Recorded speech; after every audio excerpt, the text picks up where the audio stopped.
¿verdad? Y los que somos vírgenes sabias no somos tomados por sorpresa, ya lo sabíamos. Sabíamos que esto iba a pasar en Estados Unidos y que finalmente se empezaría a obligar no solo a los niños, porque fíjate que es muy de alguna manera romántico decir que en los colegios se les enseñe a los niños a hacer oraciones. Alguien dirá, bueno, son niños, pero mira ya por dónde va la cosa, ahora son adultos, ¿verdad? Entonces ahora se pretende obligar a los adultos a hacerle oraciones al Dios de aquel que tiene el poder. En este caso, como quien tiene el poder es el vicegobernador, pues él exige que adoren a su Dios, y eso porque él tiene el poder. Es totalmente absurdo, ¿verdad? Entonces vemos, hermanos, que esta teocracia avanza, aunque nosotros no quisiéramos que avanzara, pero su avance es irreversible y va a actuar como han actuado todas las teocracias, es decir, va a obligar a las personas a adorar al Dios del Estado y a hacerle oraciones al Dios del Estado, que en este caso, como Estados Unidos pretende ser una nación cristiana, aunque no lo sea, no porque es ahora una nación ateísta o pagana, sino porque el Estado no tiene ni idea de que eso no es ser cristiano. Sin embargo, sabemos que el Dios oficial de este supuesto cristianismo es la Trinidad, y a ese Dios es al que el Estado va a exigir que le rindan culto y tributo. Plop.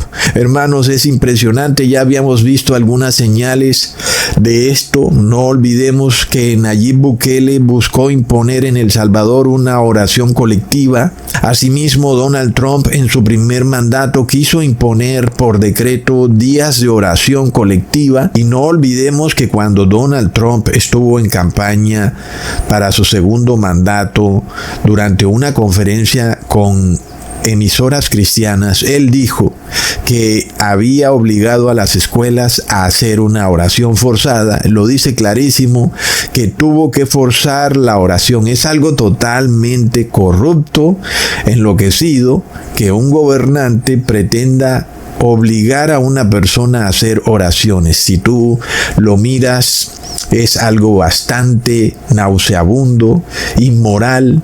Pero bueno, hermanos, estamos en el fin de los tiempos, ¿verdad? Además de todo, no olvidemos que cuando este gobernador de Texas pretende imponer esa oración o invocación, como él lo llama, pues otra senadora es la que toma la vocería y ella empieza a hacerle la oración. Primero orando al Padre y luego finaliza diciendo en nombre de Jesús, inclusive el Jesús al cual ella dice que esperamos en la segunda venida. Es decir, que uno pudiera pensar que estas personas en ese recinto del Senado a la final están haciéndole una oración al Padre y al Hijo, que es lo mismo en lo que creemos los cristianos verdaderos, y que por tanto no habría pecado al orar junto con esa señora y con los demás asistentes a esa sesión del Senado, ¿verdad? Alguien pudiera pensar eso, que a la final se le está adorando al Dios correcto, al Padre, en nombre de Jesús, tal y como se explica en la Biblia que se debe hacer. Uno pudiera pensar entonces que no tiene nada de malo unirse en esa oración con ellos. Sin embargo, no olvidemos que para estas personas el Padre y el Hijo son solo manifestaciones de una deidad trinitaria.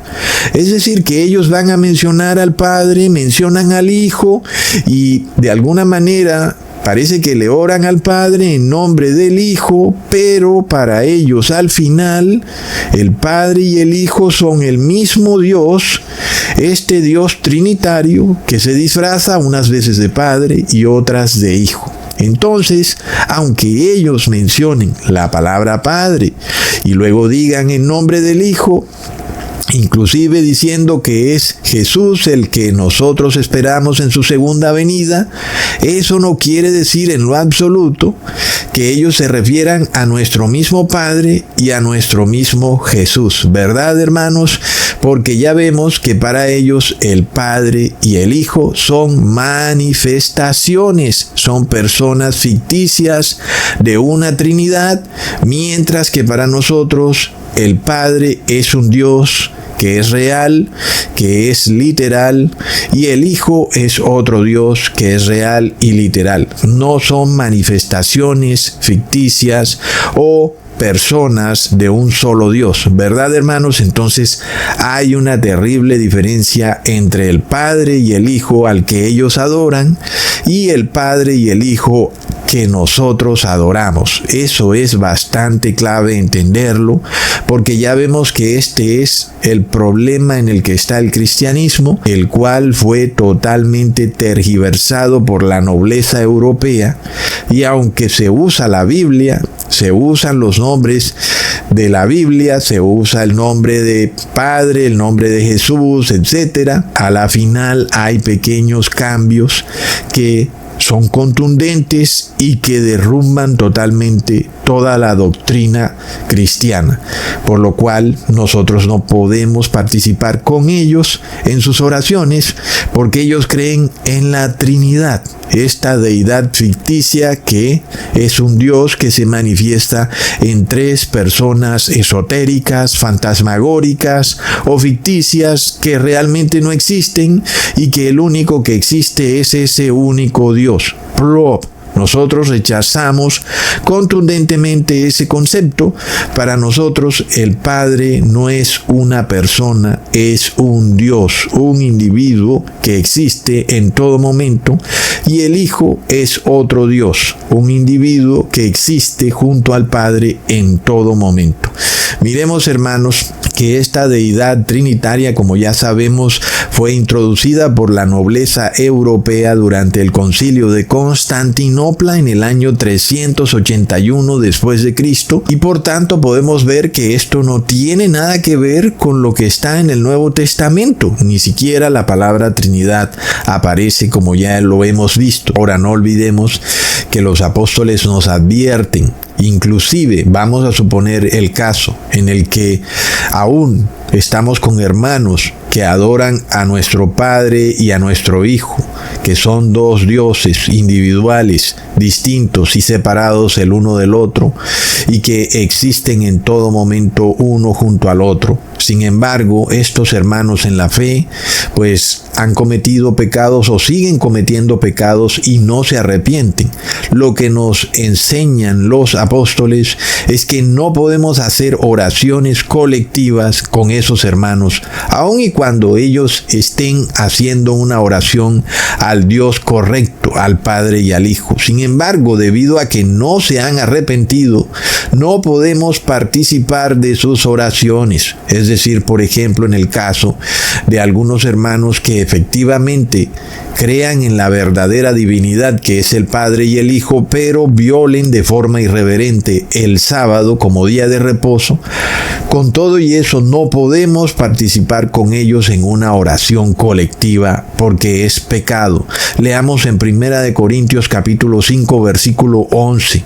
Más bien os escribí que no os juntéis con ninguno que, llamándose hermano, fuere fornicario o avaro o idólatra o maldiciente o borracho o ladrón.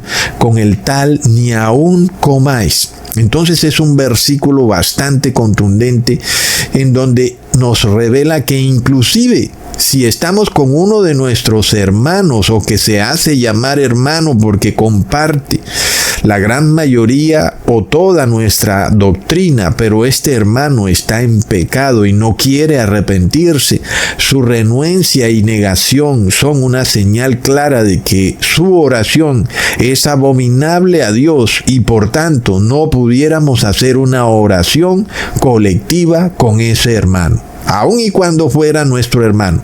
Entonces, ¿cuánto menos pudiéramos hacer una oración con personas de las que no tenemos ni idea, a quien ellos llaman Padre y a quien ellos llaman Hijo? Después de todo, no olvidemos cómo en el Vaticano se le cantó una oración a Lucifer y luego dijeron que Cristo era el hijo de Lucifer, ¿verdad, hermanos? Amaseus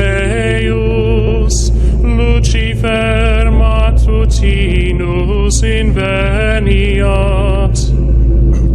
Ille in quam Lucifer qui nescito casum Christus filius tuus qui regressus ab inferis humano generis serenus iluxit et tecum vivit et regnat in saecula saeculorum. Entonces hay muchos padres y muchos hijos, y nosotros por tanto no podemos guiarnos así nada más que porque dijo padre y porque dijo hijo, o aún tampoco podemos guiarnos porque estamos con un hermano. Si ese hermano está en pecado irreverente y no se quiere arrepentir, no podemos hacer una oración colectiva con ese hermano. Por supuesto, si lo sabemos, porque si no tenemos ni idea de lo que él hace a escondidas, pues no podemos ser juzgados por sus pecados secretos, ¿verdad, hermanos? Entonces miremos que no se puede buscar como pretexto la paz y la seguridad para obligar a los santos de Dios a hacer oraciones colectivas con paganos o con pecadores irreverentes, ¿verdad, hermanos? Es algo que le va a traer una nefasta consecuencia a la nación, porque viene el castigo de Dios, porque vemos que aquí no hay un deseo verdadero de buscar la paz. Lo que realmente se esconde aquí es un deseo por desatar una persecución religiosa contra aquellos que adoran a Dios en espíritu y en verdad y no están dispuestos a participar en oraciones corruptas con otras personas. Entonces, lo que vemos en este Senado de Texas y con el vicegobernador de ese estado es una amenaza en contra de aquellos que desean adorar a Dios en espíritu y en verdad. Claro que nosotros no vamos a hacer nada en ese caso, sino simplemente, como él lo dice, pues el que no quiera participar de la oración corrupta, que se salga del recinto, pues salirse del recinto y nada más. Y bueno, lamentablemente advertirle si es que él quiere escuchar, y si no quiere escuchar, lamentablemente lo que sigue para él es el castigo del fuego eterno. Miremos, hermanos, esto. Como yo siempre les digo y les repito, esta teocracia avanza. Yo les muestro las noticias, pero nosotros no podemos dudar que el resultado final de esta teocracia americana es el colapso del mundo entero. ¿Por qué? Porque en la Edad Media el pueblo de Dios podía escapar de Europa, que era donde ocurría la persecución religiosa. Allá estaba la teocracia del Vaticano, la teocracia europea, y ellos perseguían al pueblo de Dios porque no le hacía oraciones a la Trinidad, no comían la galleta, no guardaban su falso día de reposo en domingo, no participaban del decreto Consalvi, en fin. Y entonces la Iglesia Católica, en un afán desmedido por apoderarse de las propiedades de esos santos, pues los persiguió y los expulsó de Europa.